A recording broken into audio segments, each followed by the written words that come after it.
All right, everybody, we are live again, Dynasty Mirror Search for Uhuru.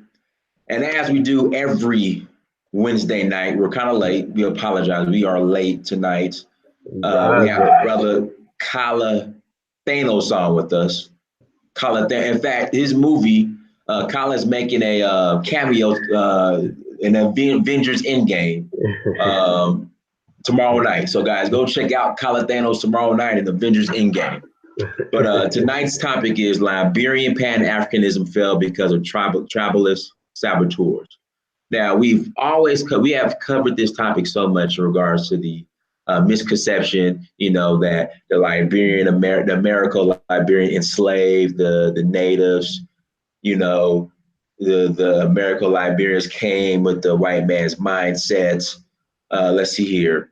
The Americo-Liberians, we have covered this many times, but I guess once every, 4 or 5 months, we have to have a refresher course. Nobody like Kala. There's the brother Tony Morgan. Yeah, that's brother.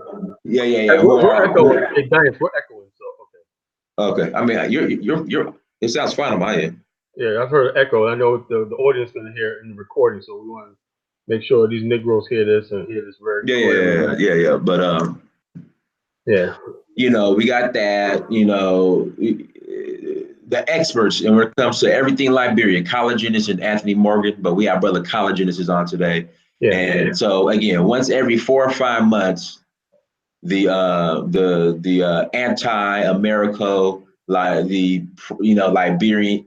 The Americo-Liberians were just pure evil, and they were just running around chopping heads off and acting like Leopold. You would think the way people talk that the Americos were instituted the same system that Leopold of Belgium is instituted in the Congo. Right. So let's once again set the record straight on Liberia. And see, this is the thing, they don't talk about how Liberia, since we always want to talk about the glory days and the Pan-African Conference with Malcolm X and Kwame Nkrumah met, see, this is the thing. This is the shit that pisses me off. Whenever we talk Pan-Africanism, everybody wants to bring up the glory days of Kwame Nkrumah. Mm-hmm. They want to bring up, Kwame Nkrumah and MLK and Malcolm X came to the Independence Day and blah, blah, blah. But for some reason, they omit how Kwame Nkrumah looked to Liberia in regards to the example of how an African country should be run. Exactly. They leave out that part. Hey, Diane, I didn't mean to complain, but there's like this echo. Okay, I don't hear it now. Okay, and not only that, before I was on top of my mind, they don't understand that Liberian engineers also helped build the modern cities of Tema and Accra. And people don't even know that part of history. Yeah, they know that part. That part, of course, that's completely omitted. You know what I'm saying? Some of the top, most of the independence movement brokered by Liberia. The True Whig Party of Liberia was the longest political dynasty and one of the most powerful political parties the world has ever seen. And everything that happened on the continent of Africa post-colonial went through the deaths of Tubman and the True Whig Party. Every deal brokered, every negotiation for independence, all that stuff happened with the help of Liberia. And all that, the training of diplomats, young post-war World War II African nationalists, and my grandfather's age and whatnot, post-World War II nationalists like Nelson Mandela, Patrice Lumumba, Malcolm X, Kwame Nkrumah, Sekou Toure, all those were, and Nnamdi Azikiwe, the most important one, were all students of Liberia. They all went to Liberia. Read Nnamdi Azikiwe's book on Liberia, and when he talked about how the importance of the having a reference point of saying to the British, well, we have an example of a black government on the African continent. That's what it was all about. And then Nnamdi Azikiwe studied at Howard University, came to America, understood what was happening in slavery and how we're all connected, But the problem is you got a lot of these young so-called Pan-Africans want to be dismissive of the slave trade, the mindset that produced the slave trade. Black people in the West are racial conscious. We're not tribal conscious, we're race conscious. And the whole idea that black people have to unify based on race first, and then hey, hold on, Carl. Let me stop you right here. Ned Surfer. This is probably the only time I ever. No. But listen, this is the only time I agree with him, actually. Ned Surfer says at Joey T at College Genesis, Liberian Pan-Africanism failed because Liberia was involved in the slave trade when ADOS arrived. There's truth in that. Yeah. Okay, I'm thinking of Nutriman. That's what I'm thinking. Not necessarily Nutriman. Nutriman hasn't been around in a while. Yeah. So the point is the reason why we're bringing up Liberia today, because this is the 39th anniversary of the execution, the 40th anniversary of the rice riots in Monrovia. Okay, we're gonna talk about that tonight. And we have a so-called Pan-Africanist, somebody I thought that was a Pan-Africanist, and I confided him, invited him to the BAO and everything. Now I find out that he's either ill-informed or disingenuous. You know, I'm willing to say, if I give him the benefit of the doubt, say ill-informed, he's disingenuous, but he's going around trying to smear the American Liberians. To me, if you smear the American Liberians, you haven't really read African history. You're dismissive of the pain of the slave trade and why Liberia was founded in the first place. If it had it not been for Liberia being founded, Africa would not be free right now. The whole idea of a black republic, the fact that black people can have a republic, had to do with the fact that Liberia, the African Americans and the Caribbeans established that republic on the African continent with its own diplomatic relations, its own infrastructure, everything. So therefore, the whole model of an modern African nation was Liberia. You go to Nnamdi Azikiwe, Nigeria was modeled after Liberia. All these countries, even though they are much bigger, looked to Liberia as the leader on the continent. Matter of fact, the president of Nigeria, when Jimmy Carter went in 1978 and tried to during the oil crisis, and they say, look, we look to Liberia for leadership. Jimmy Carter went to Liberia, stayed 3 hours. He stayed 3 days in Nigeria. Nigeria said, look, you know, we don't do anything without consorting with Tolbert and the two-rig party. They're the ones brokering the Lagos Plan of Action, a plan that was going to link all African cities with highways, railways, and a unified currency, all this stuff like the African Development Bank, all this stuff. Then you had the Mono River Agreement. The Mono River is on the northern, western, I would say, front of Nigeria, links Sierra Leone with Liberia, and the roads and building highways and roads that connect the cities through modern roads, and it's still going on to this day. But people can go back and forth through the country, and we have a uniform trade system, build new ports in Robertport, and all stuff like that. So all this infrastructure, all this stuff that was being negotiated for 20 years, right, collapsed in 1980. You know, during the rice riots, and the rice riots were instigated by the CIA, right? Liberia was becoming the power broker of the continent. And Liberia is the only country in Africa that does not have a colonial arm. It's not tied to the British Crown. It's not tied to the French Union. The only thing Liberia had was its ties to Black America. And like I said, we Black people in America missed the ball with that, you know, because not strengthening our hand. We were so involved in integration in America. We didn't have leadership, you know, really telling us this is what we're going to do. Malcolm X wanted to create, with Kwame Nkrumah, wanted to create a technology pool, which we would have been the generation that we going after right now, doing multi-million-dollar deals right now over the last 50 years. You know, but we lost all of that. So Liberia, by the time 1980, was isolated from white America, isolated from Black America. So that's and not having a colonial power backing it up. Like if something happens in Ivory Coast, what happens? You know, who comes to the Ivory Coast anytime there's instability? The French. You hear me, Diane? I hear you just fine. Yeah, the French. The French come to the Mali. The French are in Ivory Coast. They're in Gabon, wherever like that. Liberia have never had such a relationship where a great foreign power can go and settle things and whatever like that. So therefore, putting the military in the hands of the indigenous people made it vulnerable, and the CIA saw that. Yeah, even though the country was integrating everything, majority of enlisted men were indigenous people, were not educated. So that's what the vulnerability was with the state. So on April, it's always in April. Everything that happens in Africa always happens in April. You know, the rice riots, the Rwanda massacre happened in April. Almost everything happened in April, spring.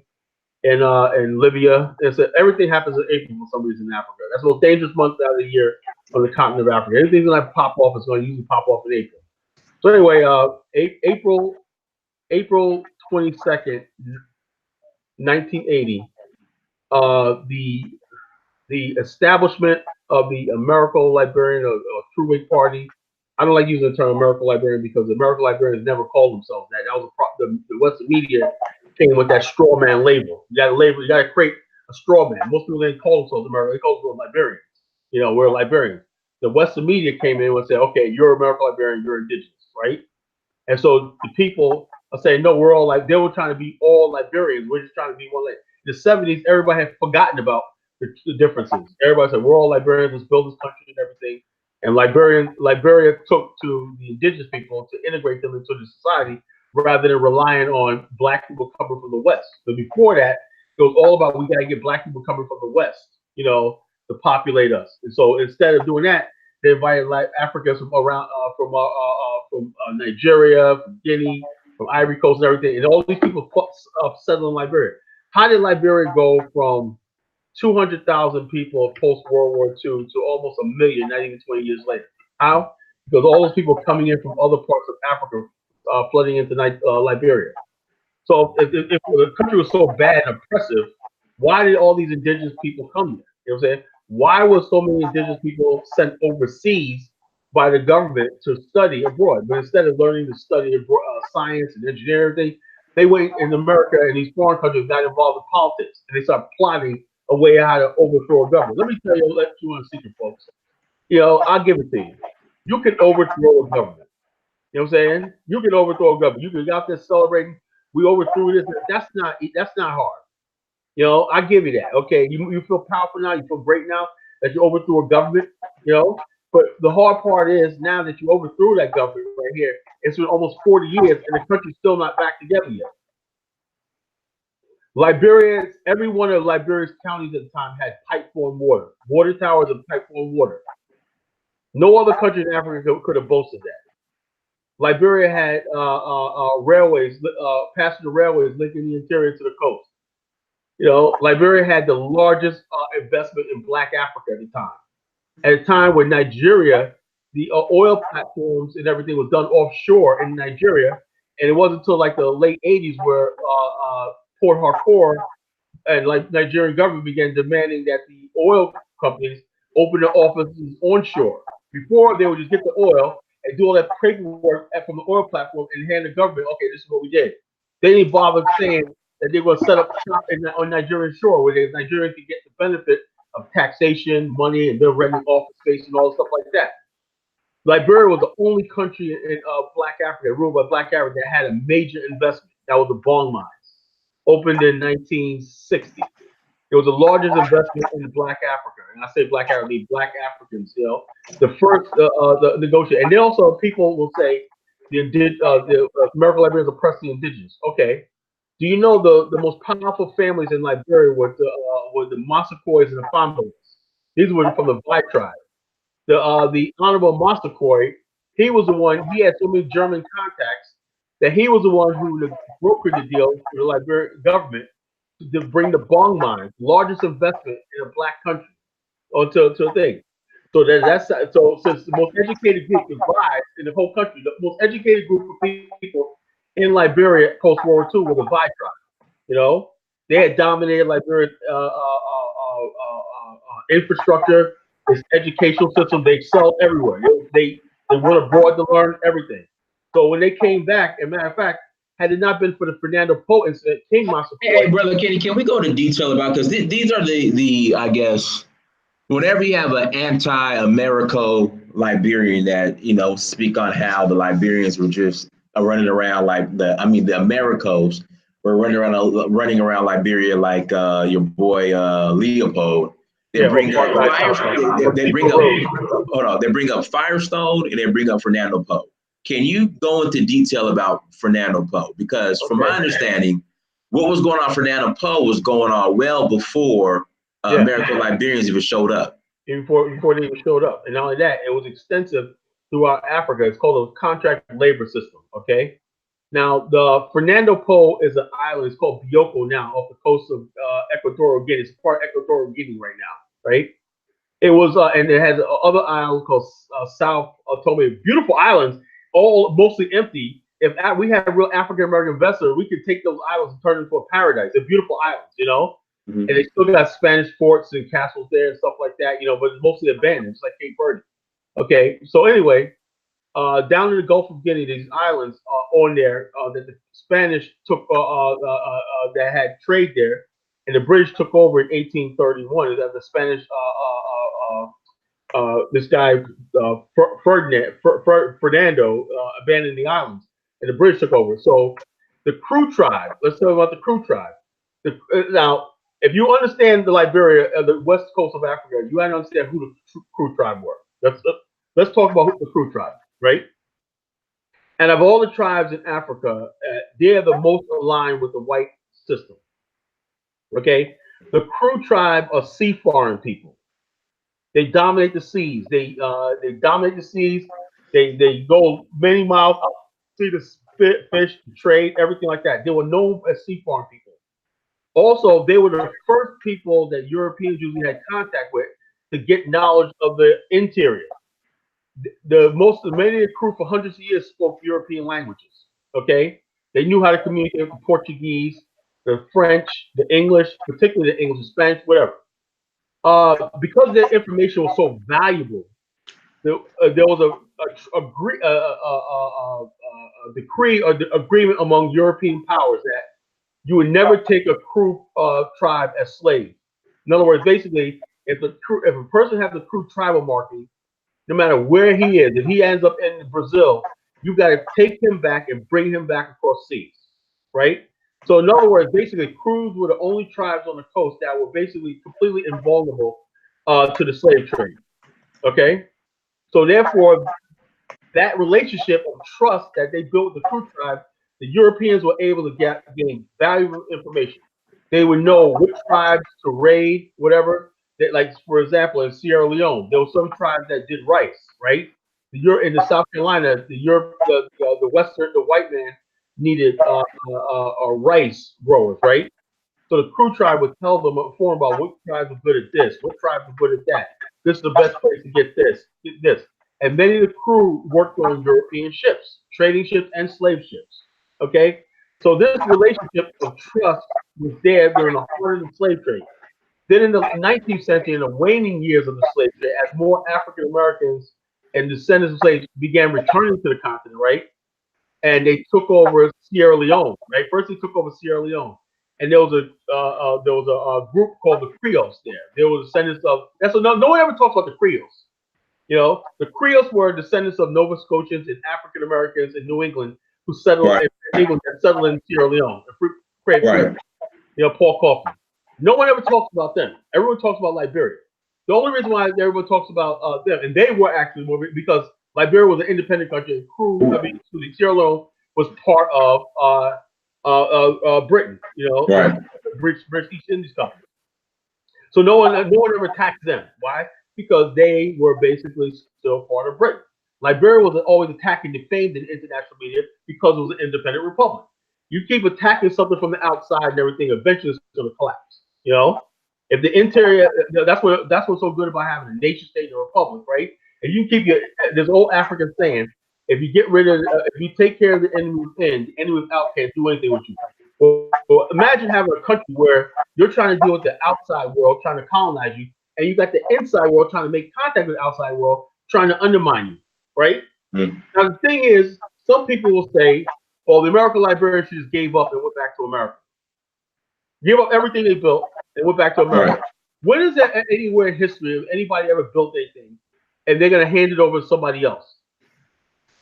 Even the whites in South Africa, they ain't going nowhere. Why? No, they got it, and not even that. They have a what's it called? They have a burn everything solution if they have to give they'll burn that country down. They will light fire. They'll blow up every bridge.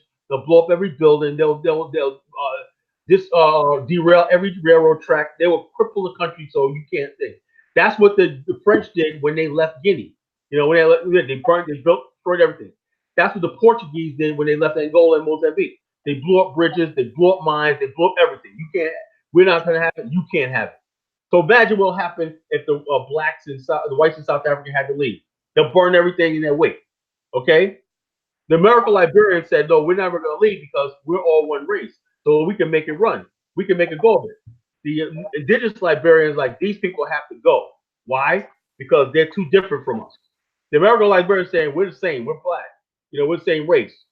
The indigenous people are like, no, no, no, we're too divided, this, that, and the other thing. We'd rather be colonized by the white man. Majority of indigenous Liberians to this day wish Liberia was colonized by either France or Britain rather than have a black republic. But yet they still call themselves Liberians. They still have the same flag. They still, oh hell, Liberia, oh hell. Same flag, same everything. Everything that they have, but yet they have so much hatred for the so-called people who found it and gave them things. The same marching parades, all the customs. A lot of Liberians now in the Freemasonry, everything like that. But they like. Well, no, even that, I've had indigenous Liberians say, "Well, Donis, the Americans brought Christianity to, they brought the white man's religion." Okay, well, tell you indigenous Liberians to burn all the churches down and get rid of the religion. They won't do it. In fact, you know what's crazy? So they destroyed everything except for the churches. Yeah, they burned down. They recently. They burned down everything but the churches. Caesar Beach, 2019. Right? You think this is all over with? Caesar's Beach, one of the nicest places in West Africa. Go look at that film of Liberia that I sent you. It'll say Caesar's Beach. It was outdoor. It was beautiful. From the 1950s, you can imagine seeing American Liberian indigenous people out there in their bathing suits and everything in the 1960s. Sitting on Caesar's Beach, it was the hottest spot on West Africa, right? A couple of weeks ago, some idiots burned down one of the buildings of Caesar Beach. Why? Because the hatred is still there. For what? What did they do? Because they were successful. They built a civil. So it just goes to show you, African Americans have a lot to offer Africa. We can actually build African civilization because we have it in us, right? So, so should we just stay in America forever, or if we do go to Africa,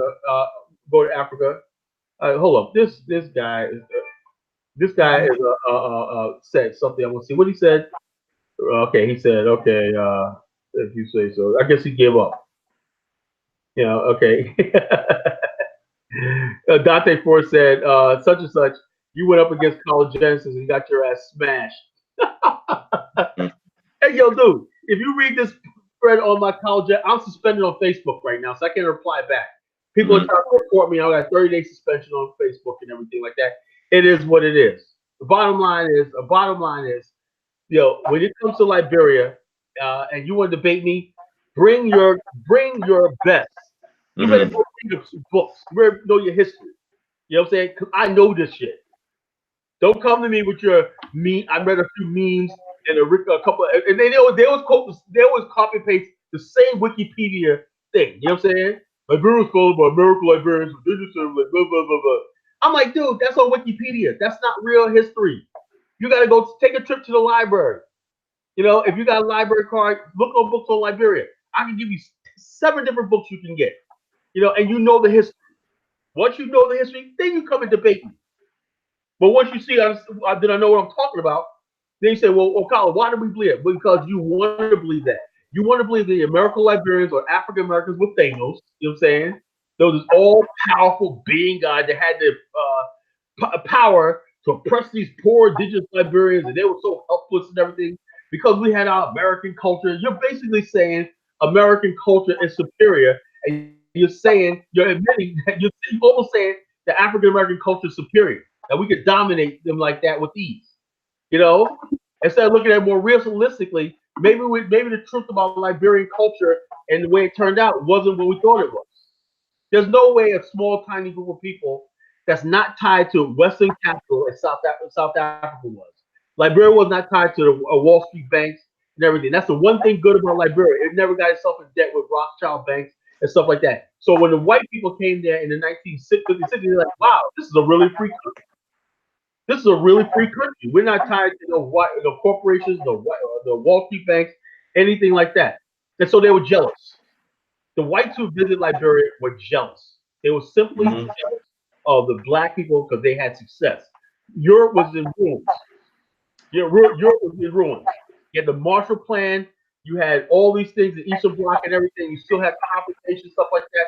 The whole world would have to pay to this day your redevelopment. We're still paying for that. All the while, you had this little republic on the coast of West Africa that was thriving.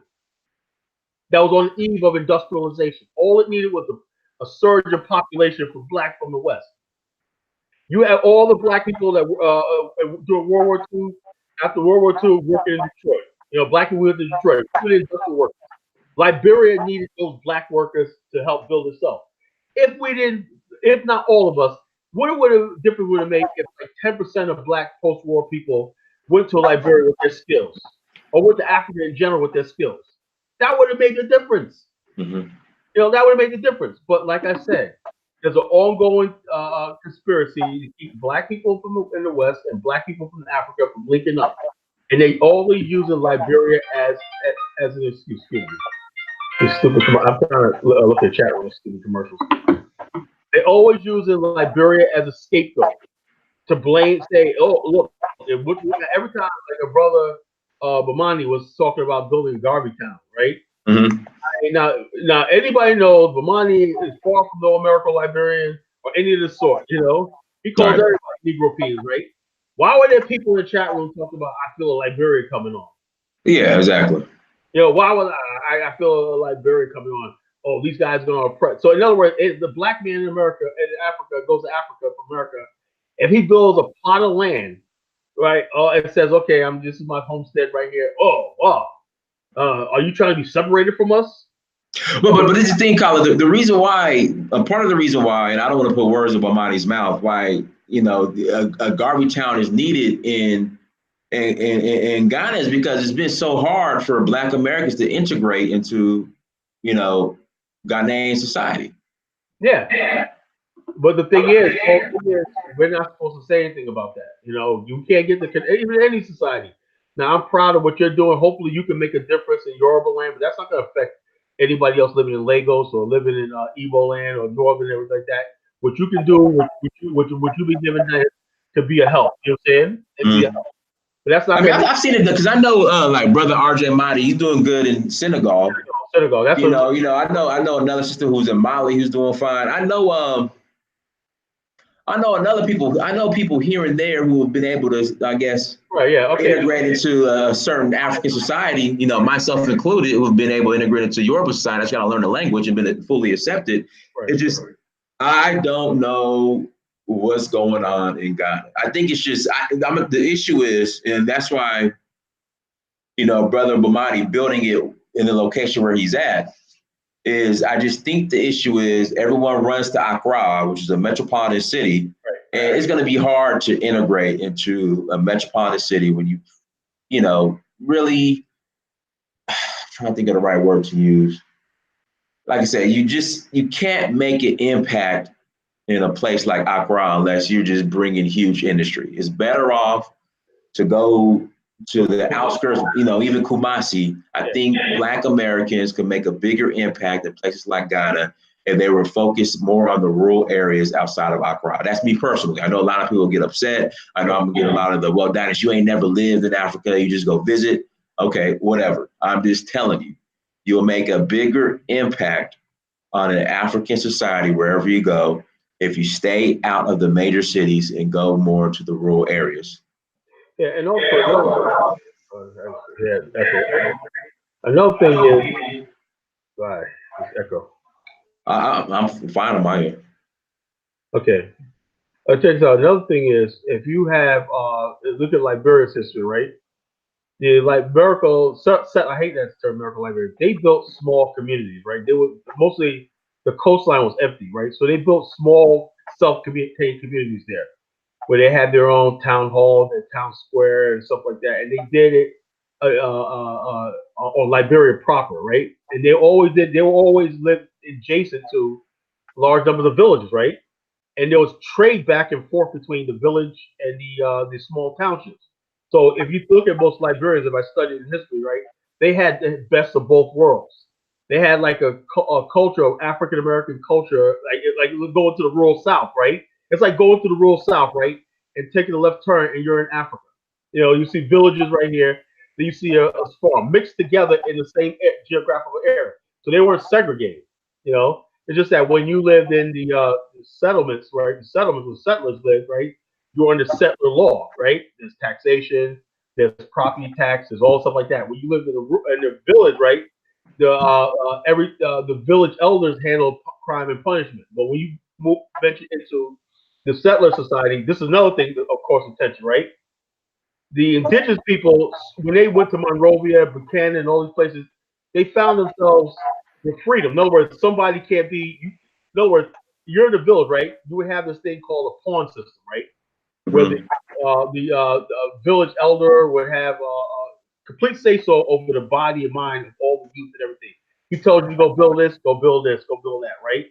So when they went to, a lot of these indigenous people would go to the American Liberia where they live, right? They said, we got all this freedom. You know what I'm saying? We could say what we want. We could talk what we want.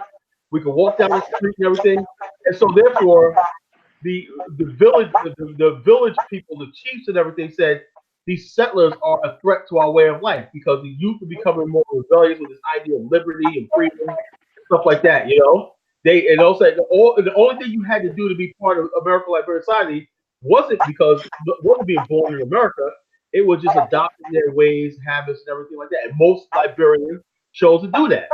And what happened was there was an elite created, right? The people, first happened was the people said that most of the indigenous people said these people were stupid. How could a man call himself educated from the white man's world, but he's out there farming the till? There's two different things. In Liberian culture, right? Indigenous culture, women do all the hard work in agriculture. But when the American Liberians came, the men did all the backbreaking work and everything. So their farms were more productive and larger. How you out here? That's why you out here doing manual backbreaking work on one day, and then you have a nice suit on Sundays and everything. But they didn't understand the culture. In Liberian and African culture, it's called a tunu. You have to look good all the time. You know, if you get your hands dirty, you're low class. Well, and so a lot of the upper class and the elite and the indigenous people actually look down on the American Liberian. No one ever talks about that. The indigenous people look down on the American Liberians because they did dirty work, they dug ditches, they did all stuff like that. That in their village, only people who are in the lower rungs of society did. But American Liberians, everybody did work. You know, they did. Everybody had a foot on the farm, right? They worked the farm and they had a trade. You know. So therefore, they used to look at these people. Then after a while, they start seeing these big, tall mansions they're building. They start seeing these roads and bridges. They say, okay, maybe what they're doing works. Let's be a part of it. And so the Grebels start sending their kids to go to school to get educated. The Bai were already pretty much. Let me clear something up real quick. Darius Smith says the American Liberian exploited the indigenous Liberians and created a caste system that held the indigenous down. They introduced similar caste system that was done to them in America by the white man. This is not what we're, hold on, Colin. This is what we're not going to do. Okay, American Liberians will not be the scapegoat for tribalism. Yeah, and see, and that's where they won't be the scapegoat for this white man mindset either. Yeah, see, that's what we're not going to do. Yeah, and another thing, not only that, what they don't understand is this: the American Liberians built their own health. They didn't rely on indigenous people for labor. They had large families. If you look at most Liberian families at the time, they would have 20 kids, like your grandparents, right? They had 20 kids, right? Mm-hmm. A Liberian man would have 20 kids. What did those kids do? He worked the farms, businesses, and everything like that. They weren't relying on indigenous labor because indigenous people were not strong enough. They could not do the same sort of labor that the American Liberians brought to Liberia. They did their own farming work. They were craftsmen, they were blacksmiths. They did all the work themselves. They built Liberia themselves without the indigenous help. You know? So therefore, this idea they had created a caste system. No, it didn't create a caste system. The indigenous Liberia, a class system is different. Caste means you can't move out, you can't move up, you can't do down. It was a class system, which is you had the American Liberian class that anyone could have joined. Just like you had American Liberians who married into indigenous people and forgot their roots and everything. Some people just went and said, I want to be a Gola, you know? But if after a while, they're like, well, this ain't going anyplace, they end up moving back to Monrovia or settlements and everything. I tried the indigenous way of life, but it just didn't work, right? So the country was pushed towards modernity. Why? Because they didn't have white daddy, everything like that. They had to make a decision. Are we going to go back to living like this right here and risk being colonized? Or we're going to build modern forts, modern fortifications. We're going to do all this stuff like that. We're going to have a rule of law. We're going to have police. We're going to have military. We're going to have all something. And we're going to build a modern republic. Which way are we going to go? The answer was, we got to go forward. Now, the indigenous peoples were like, well, you know, this is like, and then the compromise was this was going to blow their argument out the door, Dennis. This is going to blow their argument out the door. Mm. All throughout Africa, the compromise was this, right? The indigenous people had tribal, what they call paramount chiefs, right? They were all palaver. Palaver in West African culture means a hut. There's always a hut. There's a palaver hut. When two groups of people had disputes, right? The chief, whatever elders, would hold a palaver. Palavers would last days sometimes until an agreement was reached, and that's why Liberian culture was always so historically so peaceful, right? Because and then the tribes that were warlike were isolated. The majority of tribes that interacted with the settlers got along. That's another thing people don't understand. 133 years of peace. There was never really any real conflict between, except for the food wars on the coast. And I can get back to the crew tribe. We'll get back to the crew tribe in a second. You know, I'm gonna finish what I'm saying about the crew tribe. With exception of the crew tribe and the Kron tribe, the majority of tribes in Liberia accepted Liberia. Why? Because they signed treaties. The Vi tribe signed the treaty, right, that held Liberian territory. They controlled the territory from Cape Mount to the Galenas, right? Had it not been, and I said that, and I put that in my novel, right? And it ended in my novel. Had it not been for the Vi tribe joining Liberia, the British would have territory all the way up in Monrovia. Sierra Leone would stretch all the way to Monrovia. But because of the Vi tribe decided to cast their lot with Monrovia instead of Freetown, and said, well, we have a better chance with this black government here. Same thing with the Grebels on the other end, you know what I'm saying? On the eastern front. The Grebels said, we looked at the French, right? We saw how brutal they were, how they treated us, they humiliated us and everything. I think we'll stick with the black government in Monrovia. We'll recognize Monrovia's sovereignty over this territory.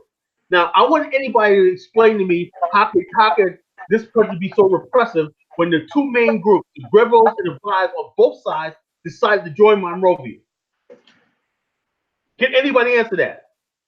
To all you Liberia haters, can anybody answer that? They can't. They can't, of course not. You know what I'm saying? Most people, when they start running their mouth, they read something online about Liberia. They never actually picked up a book and did freaking real research.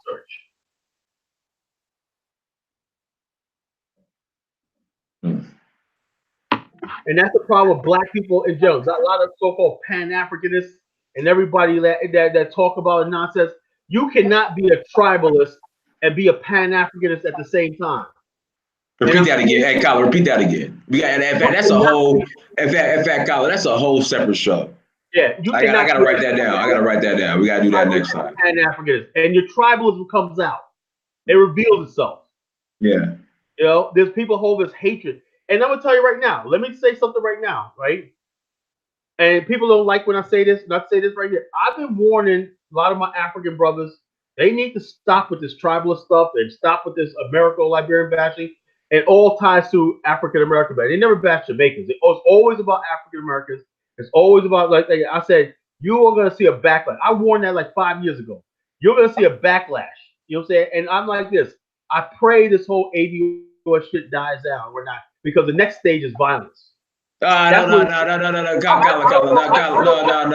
no, we're not xenophobic. Well, I don't support the ADOS movement because of the hatred. I see this hatred, and I'm like this. No, it's not gonna happen. No, we're not. It's not. No, we're not xenophobic. ADOS is not xenophobic like that. And this is the thing. I agree with the debt owed to ADOS by the government, but as far as all the anti-African rhetoric, I completely renounce it. Completely renounce it. That right there, the anti-African stuff, and now dude. I mean, and the thing is, ADOS is not trying to find anybody. They're not. Don't. We can't say that, Colin. That ain't gonna happen. I know. Look, let's say don't say that. But what I'm saying is, they given the ground, because you know who's watching this stuff? The white nationalists. It's like they're sending signals to white nationalists, right? That you want to be spared their wrath, because that's what's coming down the pipe. These white nationalists are everywhere, growing, and it doesn't take more a white liberal to look up and say, "Man, we're losing this country," and decide to become a white nationalist. And you got a lot of these people who basically, "I'm American, I don't agree with this stuff like that." So basically, you want to be like Spare me. I believe in America. I'm an American. I'm not African and everything. It's them. It's the African immigrant. It's the Jamaican Caribbean. We have never had any beef with Jamaicans. I mean, well, my family. I mean, I grew up in. I had friends that were from the Jamaican Islands. All black people stuck together. You're black. You're black. You know what I'm saying? We have people from Africa. What the heck is going on? You know, what the heck is going on? And what happens, you got a lot of brothers from Africa coming here, and you know, it's just like, well, you guys need to. I'm like, look, man, like I told the story before about that Ghanaian kid I had in my car when I was doing Uber a few years ago. Yeah, And you know. black girl, you know what I'm saying? And that right there, that was 2015. That hurt me deeply when he said that, you know? And he was like, Pan-Africanism, that's so funny, you know? And I'm like, you're going to an HBCU, Norfolk State, free of charge, right? You got a job like waiting for you back in Ghana. You're out here dating all these, you trying to be a playboy, dating all these African American girls. Whatever he said to her that night, she was pissed. She was not feeling it, you know? She was just like, he must have said something really. He must have made a real remark. I know that feeling when someone makes a remark about African Americans. Yeah, you go in there thinking, okay, I'm gonna have a new experience. I'm with African and they make that remark that you hear from the KKK towards your people. Like you're like, wait a minute here. We've been practicing Pan Africanism all these years, and that's the way you think. And like people say, a lot of black people in America, right? And I noticed a couple of years ago, they're in forums like Nairaland, and the stuff you hear in Nairaland, you would think he was on Stormfront. What's the difference between Nairaland and Stormfront? You know? Call I want to take. What's the difference between Nairaland and Stormfront? You know, all this nonsense. And the whole thing is this. Now, okay, people say, well, African, what can you do for me? Okay, get this. We basically embrace African entertainment. The ones you love so much, people. Lupita, we love her. You know what I'm saying? David or Yellow, love him. You know, Chira Real quick. Firestone. I'm gonna go into Firestone real quick. I'll let you dive in deeper on it. And guys, hit that like button before I have Kyla sing the song. Hit that like button. But as far as the Firestone property, Liberia was on its way to be colonized. Yeah. All right. Yeah. So the Firestone was used as a chess piece to keep Liberia from being colonized. But go ahead, Colin. I bought Liberia some time. Had it not been for Liberia, had it not been for Firestone, see, the thing is how smart American Liberians were. Harvey Firestone came there first in like 1920, right? And he said he was buying rubber from the British East India Company in Malaysia, you know, and the British had a monopoly on the global supply of rubber, right? Mm-hmm. And so basically, he didn't know much about Liberia. He knew that there was American Liberians, and he knew that it had excellent. You have to have a certain climate to grow rubber. You have to have a certain amount of rains per year to grow rubber. You don't plant. You plant the rubber tree, right? Right. Mm-hmm. Once you plant the rubber tree, and you graft the tree and put it on another tree, right, to make it grow faster. You got 5 years of growth and taking care of that. If you plant 1 million acres of those trees, right, you got to wait 5 years before it starts latex. That's worth the investment. Once you own the land and you have the trees of 5 years, you don't have to buy expensive latex from the East Indies. You know what I'm saying? You don't have to do that. So Harvey Firestone said, okay, we're going to invest in Liberia. Liberia first said, no, we didn't want your investment. They didn't want any white man in Liberia. They said that rules the whole thing. Having any foreign interest, we don't want no foreign investment in Liberia, right? There was a big back and forth between Liberians, right? Some people said then, when the crew war broke out, first before Ferdinand Poe, there was a crew war that broke out, right? Which the government of Liberia crushed the crew uprising, right? Mm-hmm. Then another happened again, right? Where the Liberian said, okay, the British were like this. Liberia was in debt to Britain, right? And this was a time where they was starting to be getting ready to go into a world of international depression, right? In the late 1920s. The British said, we want to call in our debt, right? We'll put you into receivership, right? Mm-hmm. Well, the Liberians said, well, you know something? We got Harvey's Firestone. Except our last said, we got Harvey Firestone backed by the U.S. government, right? Backed by the U.S. government is going to loan us money to build a port and pay our debts and everything. And then they went to Harvey Firestone and said, British said, is this true? Harvey said, yes, we do plan on looking to invest in the country. That bought Liberia time, right? Then when it didn't pan out, Harvey Firestone said, "Wait a minute here. I thought we had a deal." Liberia was like, "We just used that, right, to keep the British off our backs, right? So we figured something out." Harvey Firestone went to President Harding and said, "Why don't we take over Liberia militarily and just colonize it?" The president said, "No, we don't do that. You're a private businessman. We're not going to use gunboat diplomacy to take over stuff like that. Your whatever you have in Liberia, right? As Harvard was sending aid and gifts and everything, is your loss, right?" So back to the drawing board, right? Then comes the Fernando Poe situation, right? Fernando Poe situation in 1930. Now this was going on. Now get this. This was going on. The crew labor going to Fernando Poe was going on for 100 years, even before the settlers even got there, right? 100 years. In 1831, the crews were migrating to Fernando Po in that region on British and Spanish ships to do work back and forth to Crew country. Crew land is in the southern part of Liberia. So therefore, they'll go back and forth, right? The head chiefs in all the crew tribes were charging a head tax, right? Head tax. Revenue that they were making in bulk, right? But for people signing their name on the ledger. It's like, you ever heard of the term Shanghai? Being Shanghai? No. Have you ever heard that? Okay, being Shanghai, this is what Shanghai means. That means you basically go, somebody, you see somebody in a sleepy port, on a port, usually happens in places like San Francisco, and it started in Shanghai, where men would get hit over the head at night or drunk and drugged, right? Next thing you know, they're on a ship, and they have their name written on the thing, and they're forced to work, and they have to be the crewmen on the ship by force. Well, the crew tribe were naturally Shanghai people. They get on a ship, the next thing you know, or somebody will invite the crew chief will tell the crewmen, the crew tribes, "Oh, he got some food on there, some gifts for you on the ship," right? They go on the ship, right? And next thing you know, the ship pulls off, right? And they find themselves trapped at sea. That's called being Shanghai. Okay, that's what was going on. And the crew chiefs and the dealers and everything were making a lot of money doing this, right? What happened was Liberia was cash strapped. Decided to stop this thing, right? And they said, okay, first of all, they said they want to stop it, right? They said it's not right, this and the other thing. Then when they couldn't stop it, they said, okay, we're going to slow it down by charging our tax on the thing. Now, when you look at history, a lot of people who distract the Liberia, they'll say the Liberian government was making money off it. No, the Liberian government was taxing the crew chiefs who were sending headcount. But they tried to make it seem like the Liberian government was engaged in a slave trade.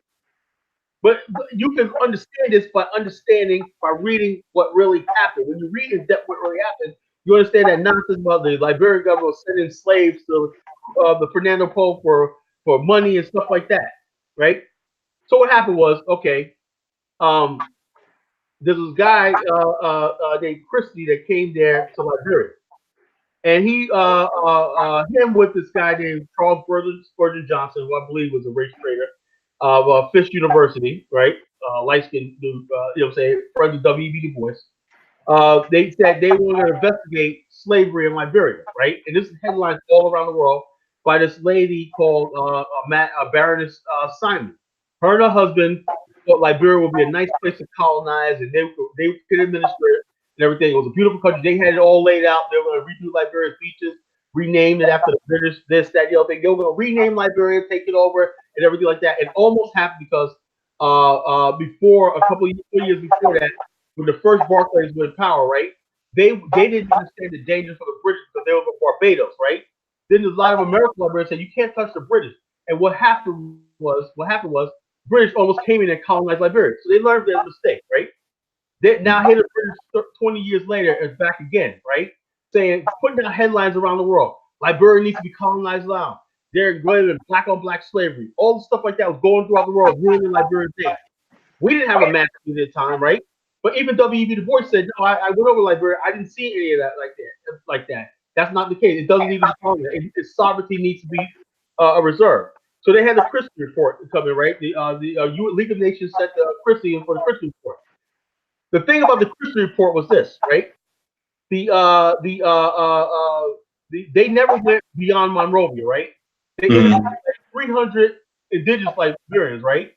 And they interviewed everything. They found no evidence of slavery, right?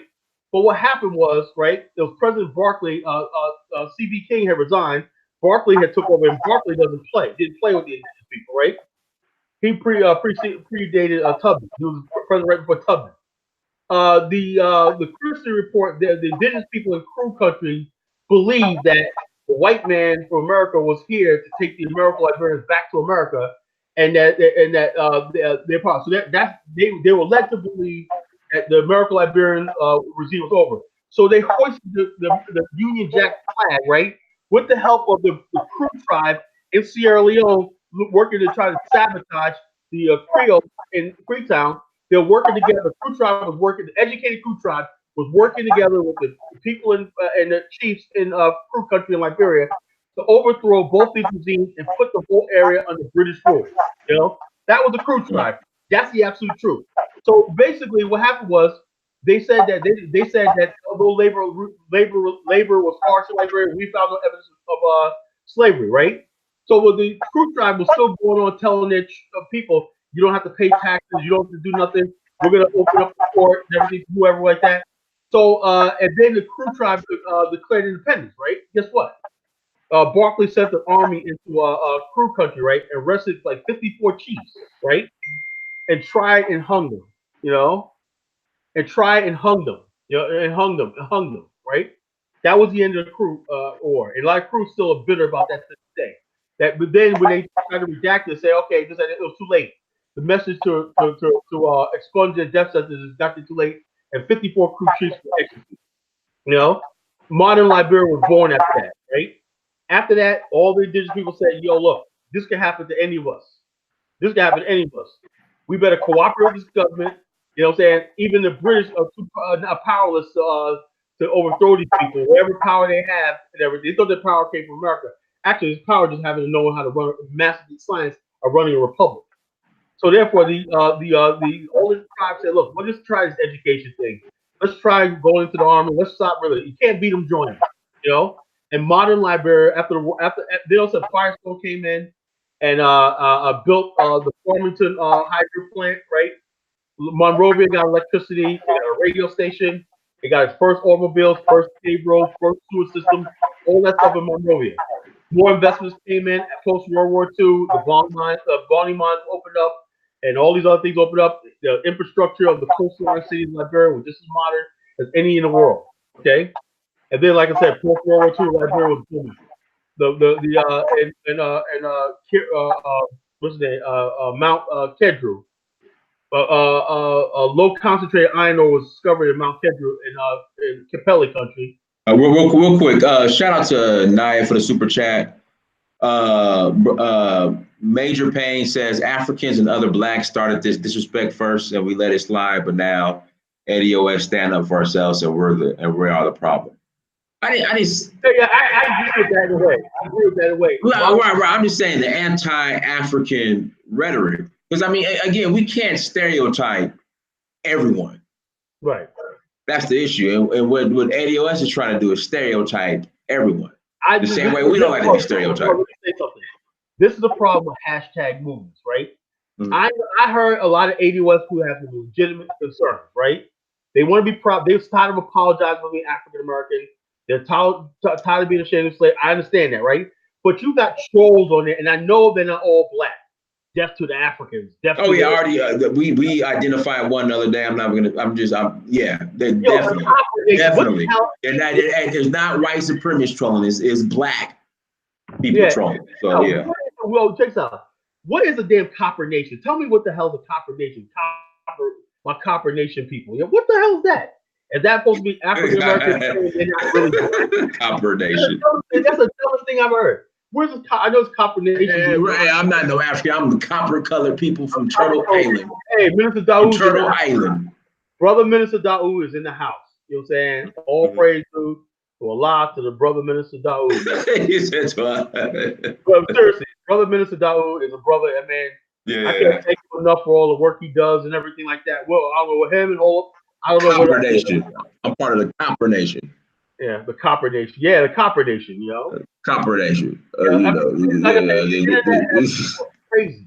You got dudes that look like Wesley Snipes talking about Wesley Snipes, but he part of the Copper Nation. Yeah, he's got a Copper Nation. Part of the woolly haired Copper Nation from woolly hair the Chickasaw Omex tribe from Turtle Island. Woolly haired copper colored nation. Yeah, in a copper colored. Look like Billy Blanks. Yeah, it looks like the copper colored nation. Yeah, copper colored Billy Blanks. It's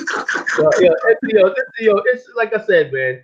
When you understand the American Negro, you know what I'm saying, you will understand that College Genesis has a PhD and a doctorate in Negroology. You know what I'm saying? Shout out to Minister Dawood. Yeah, shout out to Minister Dawood. Yeah. And is Hope in it tonight? No, Hope's Friday. Tonight's Hope's birthday, man. Oh, is it for real? Yeah, birthday, man. Happy birthday to Brother Hope, man. You know, Brother Laz, man. Yes, join the BAIO, brother. He asked me about Rwanda, man. He asked me a question like, "Are Africans allowed in the BAIO?" Brother, please, man, sign your ass up. You know, we don't play that over here, brother. You know what I'm saying? Copper colored. Yeah, we don't do that copper colored crap. You know what I'm saying? We're black, man. We're black. We're Africans. You know what I'm saying? That's the whole thing about this. American Liberians could have went to any place to build Liberia. They could have went to Canada. They could have went to Mexico. They could anyway. They chose the African continent. You know, by building institutions and educating Africans. The Ricks Institute, the College of West Africa, the Farmington Institute, the Cunnington Institute. Tell me all the institutions they built. The Monrovia College, Liberia College. All these things had majority indigenous people in there. We wanted education. Why? Because we wanted to build a society where we all could enjoy. But you guys, we were so short-sighted. We get rid of the American Liberians. Then everything will go ahead. No, it hasn't. You cut the head off and the body dies. You know? And so the whole going forward and whatnot, yes, we need our own space. You know, now we're not rejecting you. Black American, African American, the diaspora needs some space to develop so we can integrate from a position of strength. We all want to integrate with each other. We want to unify Africa one day. But just like I believe English-speaking Cameroon, if they want to form an English-speaking autonomous area, let them do it. Why kill them? What is this about Africans? The only people we could raise a gun to is another black man. I was going to kind of shift to that. So, you know, you have a lot of people. I'm going to show the picture, Colin, who justify the way the cabinet members of William Tolbert, you know, how they go. Put the picture up. Let's give a visual. Put that picture up. You know. Okay. Let's give a visual. You're gonna see this while we're talking. You know what I'm saying? No, we're talking. So they have no issue with this, but again, at the end of colonialism, as I always say, you know, Queen Elizabeth will show up to the airport in her private jet. You know, you have African leaders pick her up in a shiny Cadillac, top down, drop top Cadillac, Buick, drop down. You know, they'll parade her around the city, you know, waving like it's the Macy's parade. You know, it's the damn Macy's parade in Accra and, you know, Lagos and Nairobi. It's the Macy's parade. Then, you know, they'll take her back to her airplane and, you know, she'll fly back to Britain. But at the same time, before they leave, before they leave, you know, she'll let them know, like, listen, Negroes, you know, we'll let you guys run the country, but we're not giving up our interests. So you're going to tell you what to do. Sign on the dotted line right here. If we have any problems, we're going to send in our hitmen. Right. You know, they'll sign on the dotted line and, you know, she'll go back to Europe. And the next, you know, the Africans fighting and killing each other. And that's why Charles Taylor is sitting in London jail. Because he wouldn't play ball with them. You know, but African, we got rid of Charles Taylor. You understand what that means? A sitting president with no charges or nothing, anything he did and whatnot, is in Britain. What is he in Britain for? He was trying to hate, but now he's in the British jail. For what? Where's all the Israelis that were basically blood diamonds and getting rich off of blood diamonds in Sierra Leone? Why all these thugs in Sierra Leone blame all the problem on Charles Taylor? Like he had something to do with all that, you know? So, but the bottom line is it's okay because we're black. We're stupid. We're a stupid race of people that basically who never, you'll say you have Africans, you see Africans all the time when, if African Americans come here, I'm ready for them, man. You know, but yet you got a Chinese man in northern Nigeria that's been made of sheep. You know how many people mailed that to me? Emailed that to me. You know, And I'm like, look. So we have two solutions. Number one, Black Americans come together, go to Africa and replace the Chinese and build. And that's really the only solution. I mean, I don't know what else to say. So, off the I don't know if I mentioned that. You were talking about. I'm gonna pull up right now. African Union lady, and we definitely got to plug her into the BAIO. You know what I'm saying? That would be dynamite if she could be plugged into me, all up and all us into the BAIO. You know what I'm saying? That's where you're gonna see shit done. You know, as far as like the African Union, what they call it, Wakanda Village. You know what I'm saying? I think we can do a little better. You know, we get the land. We'll do some shit with it. You know what I'm saying? Yes, we definitely need that land. BAIO is definitely an organization to handle it too. Is the picture showing? Is this it's showing. Yeah. Okay, so why weren't the Europeans tied to a pole like this? You know, execute. You know, and they had the white press there. You know, they had the media. You know, they had the white journalists. You know, National Geographic, BBC. You know, they turned this into Tyson versus Vanner Holyfield. You know, that's what they turned this into. This is a huge. It turned into a damn sporting event. Right. And not only that, these prominent men, some of the educated men in Liberia, a lot of them, some of them were indigenous background themselves. They basically, a lot of these people worked hard, got educated, went to walk 10 miles to school. One man that was on the pole walked 10 miles to school every day to get an education with no shoes on his feet, you know? And then a lot of them had indigenous people that they educated and fed out of their own pocket. They were so charitable and said they wanted to see.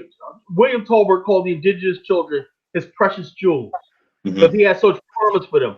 And basically, in Liberia at that time, he had these rally time programs that basically started producing rice for local rice, which is going to replace the imported rice. But yet they turned that around. Made it seem like he was trying to starve the indigenous people, and they burned $40 million worth of property, aggregate $400 million today worth of profit in Monrovia under a lie.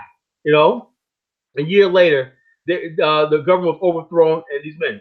The man to the right is Cecil Dennis, Honorable Cecil Dennis, right? Some people say. His cousin is Washington New York Times correspondent Helene Cooper, who wrote the book House on Sugar Beach. That's her cousin Cecil Dennis, right? She tells me her and Sienna Helena Cooper of the Cooper clan. She tells me that I look like Cecil Dennis. She said, "You like my cousin Cecil Dennis?" I said, "Hey, his spirit, Cecil Dennis' spirit lives in me." I'll tell you that right now. This man was a real national Pan-Africanist, right?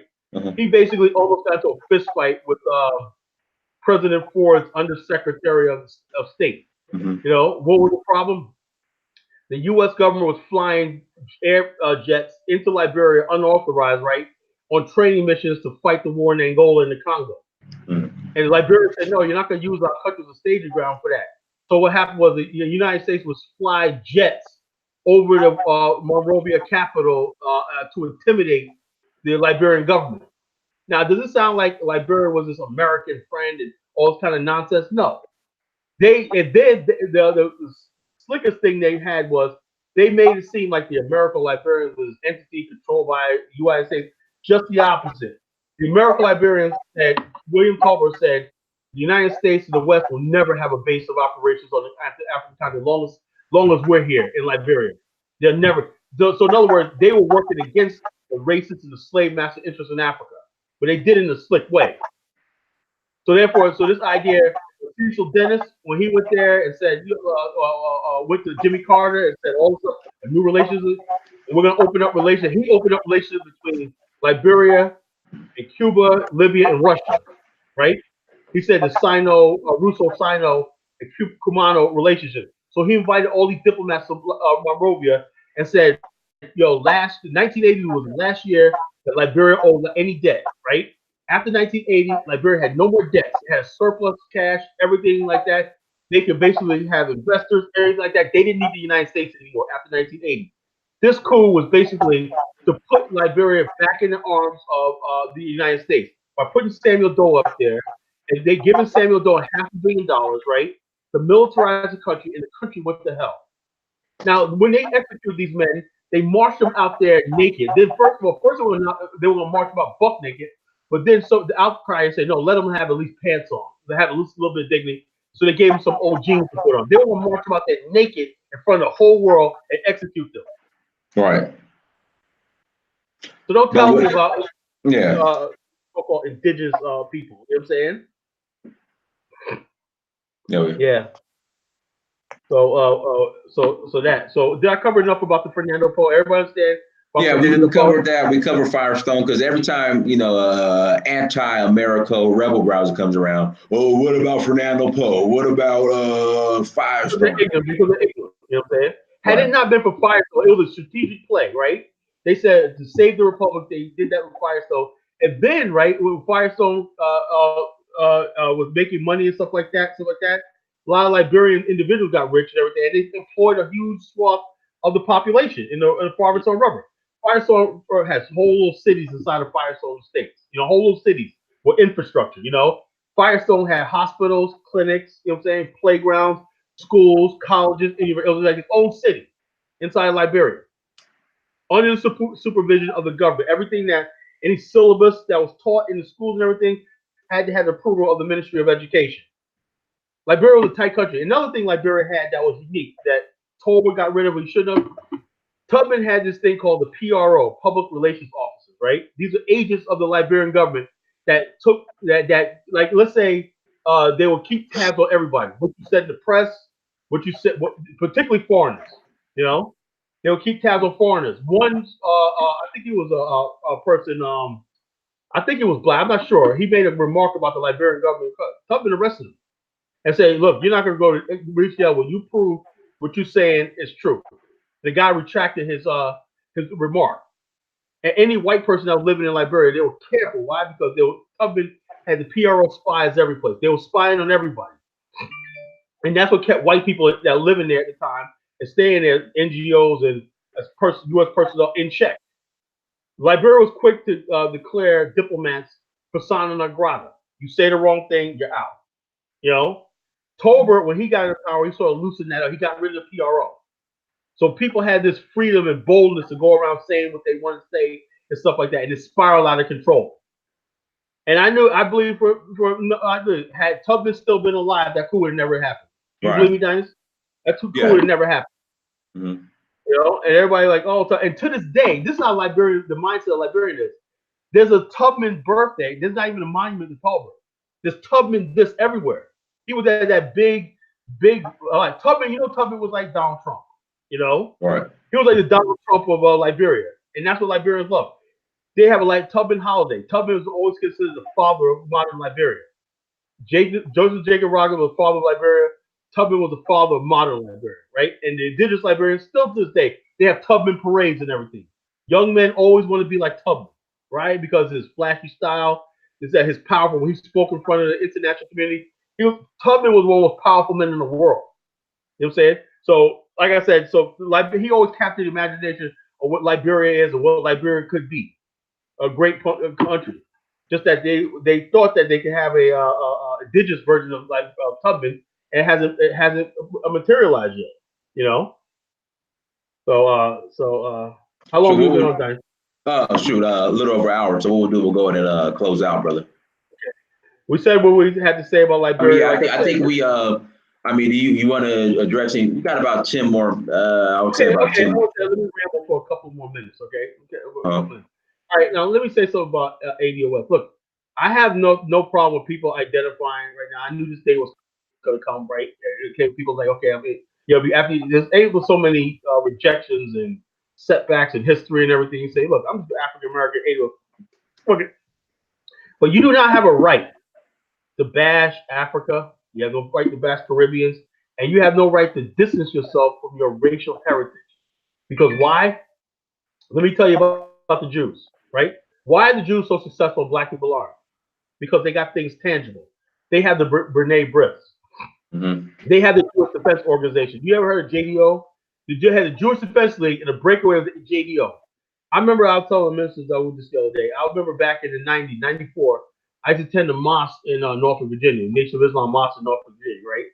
And I saw these people. I just fell in love with the people in the Nation of Islam because I felt, even though I'm from a Christian church and everything, You know, these were our people. You know what I'm saying? And everything. They were just talking, they had praise. We're gonna do this. We're gonna build this. We want new schools. You want crime out of our community and everything. Hey, wow, I come to the right place. You know. Well, across the street, right? Across the street, no lie. Across the building still to this day. There was this old. I don't know how you remember these old buildings. They were like little box buildings, right? Standalone, and they would have like think of a 1930s shoe store with the shoe in the window. You know, the shoe outdoor window and everything. Shoe in the display. You know, the display window. There was a building right across the street, right?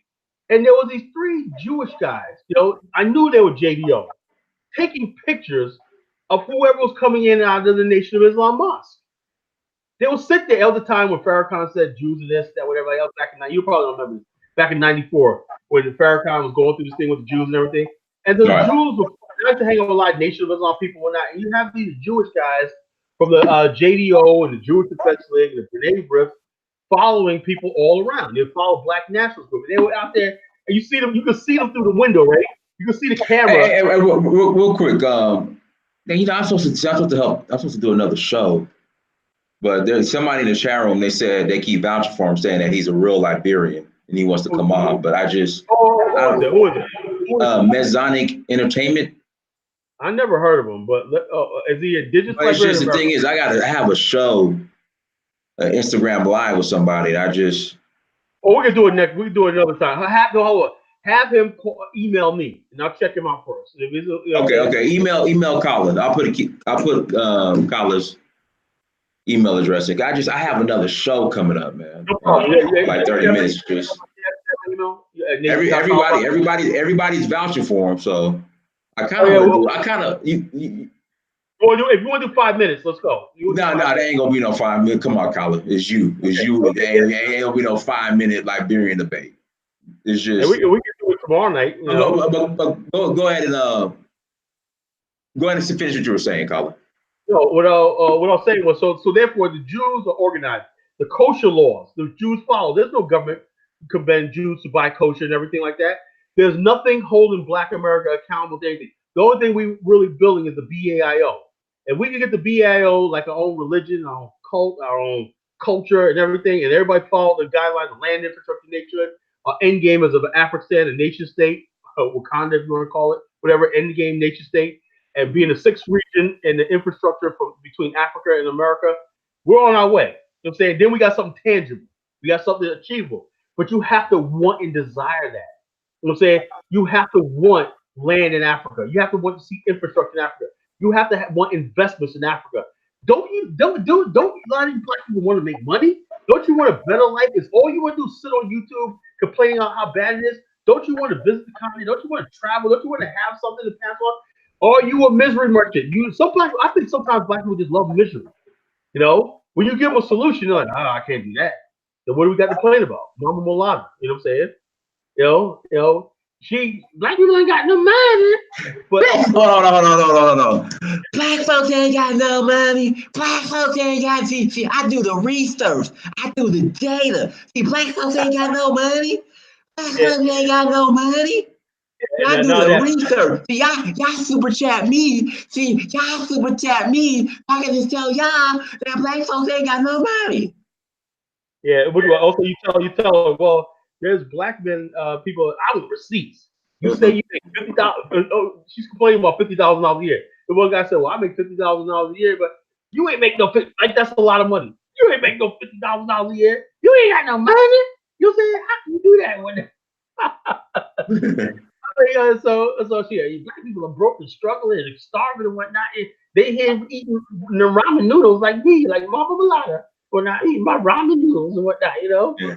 Meanwhile, I'm looking at a super chat, $500. Yeah, $500. I have never seen anybody. Look, I know for a fact, I'll say this right on record, that was not no Black person that sent the $500. Yeah. No, I'm serious. No Black person, no Negro. Now I've seen you get $100 from Bell. I've seen Dynas get $100 here and there. I mean, O'Shea get $100. Well, now O'Shea, I seen people drop $500 in O'Shea's chat before. I've never seen that. I've seen it happen on O'Shea's chat. Like when I saw that, my eyes were just like, I've seen 100. Yeah, I've definitely seen in O'Shea's chat somebody drop $500. But Mama Mulata, $500 and whatnot. I mean, look, that's a lot of money. I mean, $500 for hearing that rabbling idiot. You know what I'm saying? Mhm. $500. If I ain't gonna call her idiot. Beck Carnell and Tone Talks are very. I mean, they're intelligent people, but they just be killing me. I can't take the misery merchantism. Yeah, that's what the whole thing is. You have to be a misery because you have to convince black people that the misery for your message to work. You got to convince them that it's all hope for them. Now, when you say now, this would kill me. Hey, Colin, DJ said you just proved the best point by saying that the $500 donation wasn't a black dude. Oh no, I'm saying that black people don't give out $500 for no damn information. That's what I'm saying. We got the money. Well, hey, a black person, $500 for a pair of Jordans. You know what I'm saying? Mm-hmm. Black people pay $500 for some rims. You know what I'm saying? But to listen to Mama Mulatto on the chat, I don't think so. You know, it's not happening, bro. It's not happening, DJ. A black person dropped $500, and you know we're not pocket watching, but a black person dropped $500 in Yvette Carnell's super chat. Yeah. But black folks ain't got no money. Black folks, see, I do the research. I do the data. See, what I do, I go through the data and the research. And see, all the data, and black folks ain't got no money. We got a conundrum here. If black folks don't got no money, then how does a black folks drop $500 in the chat room, right? Then that same person is sitting there listening. He must obviously have money, unless he took his Social Security or welfare benefits and gave it all to Yvette Carnell, which I doubt. So he has money, but he's listening to somebody tell him how he doesn't have money, and he's giving him money. That is a conundrum. You know what I'm saying? That is a conundrum. It's a riddle, answering a riddle, back and forth, front to back. You know, it's a clusterfuck. It's a conundrum. It doesn't make any sense. Black folks don't got money, but somebody black gives you money. But why would he give you money unless he has money? And why would he listen to you with telling him that he doesn't have any money? Mm-hmm. I don't get it. So you ignore that. Let's ignore that, right? You know what I'm saying? Let's ignore that. You know what I'm saying? You know, it's conveniently let's completely ignore that fact that a black person just gave you money. Let's say assume the guy is black. Whatever. The black woman ain't got no money. Black woman ain't got no money. You know, so it's amazing. You know, it is amazing. You know, it's amazing. Dinus, you going to the thing with hold up to see the Surf for Huru BAO meetup to see Endgame? I don't see it. I have an event to go. See, they're going Saturday night. If Saturday night I have an event to go to. Right. But if it was like Sunday, you know, obviously if it's that same event with the lady from AU. No, but it's African related. It's like basically it's an event all the French speaking African countries are. Okay. But that lady with the African Union, you get her information and everything. I'm supposed to meet her in DC. I'm supposed to get that set up. So okay, so have it so I might be there with you. You know. Okay. Okay, so therefore we're gonna set that up. We're gonna plug her into the BL. We'll have conference with her, and we're gonna start this ball rolling of the land infrastructure nationhood. You know, and like I said, BL, we have a lot of exciting things. People are joining every day. People are excited about the organization and everything. All I ask is just be patient with us and everything. Be patient with us. We have a certain amount. You know, saying one day we're gonna have BL base camp. That's when the project management and all stuff like that happens. But we got to have a certain amount of members of the BL. Well, we launched base camp, you know what I'm saying? That's what's really going to start, But right now, the message is getting out there. We got partnered with Dinah Samir and other people that join us and everything like that. It's a fun time. We're fun people. We're Pan-Africanists. We're nationalists. We're African-Americans. We're ADOS. We're all this stuff like that. We're friends and everything. Like, we're friends, I keep saying. We're friends. Also, we're having fun and everything. If you want to be in good company with people that like to laugh, or that are serious about nation building, that's serious about this topic, that love Africa, that want to build up something for our people and build the bridges and everything, we're the organization for you and everything. But if you want to be miserable, you know what I'm saying, you want to sit on an 8-hour, how the hell anybody sit on an 8-hour Google Hangout? How the hell do you do that? You know, 8 hours, how the hell do you do that? You want to sit around people that want to sit there and talk misery, fight all day on YouTube and everything. It's the corniest shit I've ever seen in my life. You know, YouTube is just a means to an end. You know, we're not here to build YouTube up and stuff like that. We're here to try to build connections, relationships, So we can basically start doing our own thing. So we don't need YouTube. We don't need all stuff anymore. We're building what we have to build and everything. So you want to be with the right people who got answers, got intellect, got intelligence, join the Black African Infrastructure Organization. I'm about to put the link in the chat room right now. You know, so and this other guy, the Liberian, I think I put my my email address in the chat room. You know, I don't. Are you sure? Oh, I think I swear I did. Let me put it in there again. Inbox me. I want to know all about you before we get you on the air. You know what I'm saying?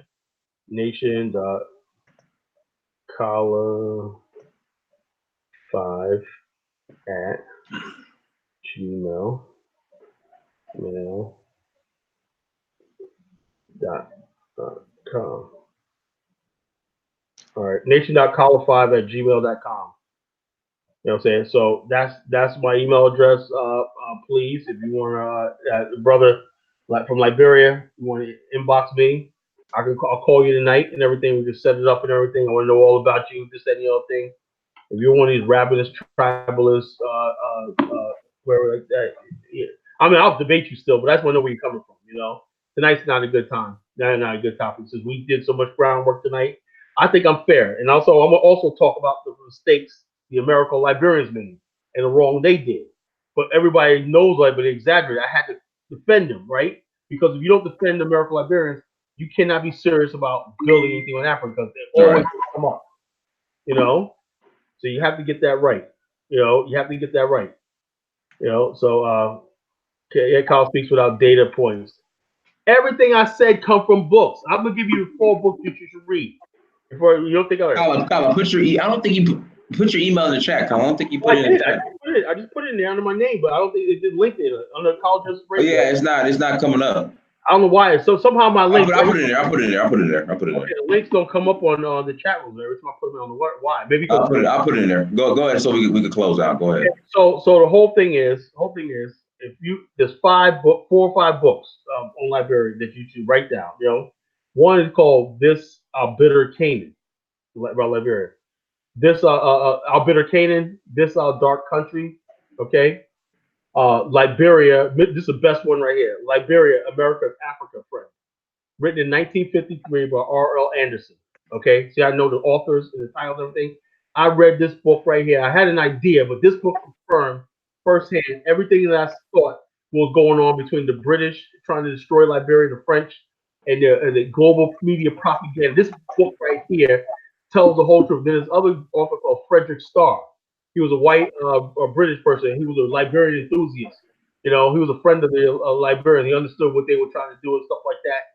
But the bottom line is the world racists have got so-called Pan-Africanists, tribalists, posing as Pan-Africanists out there, and all they do, if you talk Pan-African, they always talk about tribalism, blah, blah, blah. You are not a Pan-Africanist. You are an enemy, a traitor, and bottom line, one day we're going to deal with you. The whole idea between American Liberians and African Americans, people recovered, is all idea. The end game is unity. I'm saying unity. We can still Africa's big enough that we can have everything we need and everything. Everybody can have their own peace. We can all interact with each other. We can all intermarry with each other. We can do that stuff like that. But you tribalists don't want to do that. You want to see us dead. You laugh. I remember when people were laughing when Eric Garner died. You know, you had Africans. Oh yeah, I can't breathe and all kinds of stuff like that. You think it's funny. You think it's funny when Trayvon Martin got killed and everything. Oh, you guys are suffering in America, you know, and get shot by police and everything. Okay, you want to mock our suffering and everything? Go right ahead. We're not going to stoop to your level. We're still going to be rooting for Africa to uplift and rise. We always praise people with Africans when they do great. We love Paul Kagame, what he's doing in Rwanda. You think I care that my ancestors may have not came from Rwanda? No, I see a black country and everything. And we're going to tie the fact that the same thing that's happening to Paul Kagame happened to American Liberian. Same thing happened to American Liberian. It's happening to Paul Kagame. The same people that hate Paul Kagame hate the American Liberian. Why? Because they are successful. That's what it is. Africa, you're not allowed to be successful. You know, if you're successful, people ain't rooting happiness for you because they don't want to take up arms against their own tribesmen, remove them from power, and establish something right. So they sit there in misery while they're sitting there drinking Mai Tais in Australia. They're sipping on pina coladas in Germany. You know what I'm saying? They got a white woman and a Chinese woman on the other hand talking about my country. You haven't been there in 20 years You're such an expert on what's going on in the continent. You phony African tribalists who are posing as Pan-Africans. I'm going to expose you. But with that said, Dynasty, you got another show. Let me hop onto the show. But I put Masonic Entertainment. Reach out to Kala, and if you got, I'm free tomorrow, so just let me know. Okay, yeah, all right. Well, we'll tomorrow night. I got a meeting in my office with a BL membership meeting in my office. Oh, that's right. All right, we'll make it happen. So cool. Okay, we can do it. I can do it on my phone, right? And then by the time I get home and get on my computer, we can do it like that too. I can do it right tomorrow. Cool. Okay. No all right, problem. guys. Thanks a lot, man. Sure. Off my chest. Thank you folks for listening to us. No problem. And everybody, thank you so much for joining us. Make sure you go to Search for Uhuru on Instagram, Snapchat, Twitter, and Facebook. Make sure you like, share, subscribe, all that good stuff. Until next time, family, Dynasty Search for Uhuru. Peace.